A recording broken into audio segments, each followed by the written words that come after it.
আমাদের এই ইউনিভার্সিটির একটা সুনাম ছিল, আজকে তোমাদের এই কয়েকজন ছেলের জন্য ইউনিভার্সিটিটার বদনাম হয়ে যাচ্ছে। এই কি ব্যাপার? এই ছেলেটাকে আমি বকলাম, ছেলেটা আমল দিল না, চলে গেল। এই মেয়েটাকে? স্যার ও তোর কাজিন সিস্টার। কেমন আছো তুমি? হ্যালো। আমি ভালো নাই, তোমার জন্য। ওরা কি নিয়ে কথা বলতেছে? স্যার ওই যে পড়াশোনা নিয়ে কথা বলছে আর কি sir. I love you mom, অনেক ভালোবাসি, তোমার সরলতার প্রেমে পড়ে গেছি। Will you be mine? এই তুমি বলতেছো পড়াশোনার কথা বলতেছে, হাঁটু কেড়ে গেলে কিসের পড়াশোনা? স্যার মনে হয় বুঝে নাই তো, প্র্যাকটিক্যালি বুঝাই দিচ্ছে আর কি sir.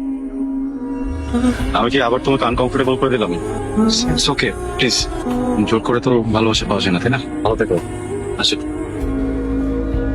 I love you too. মালটা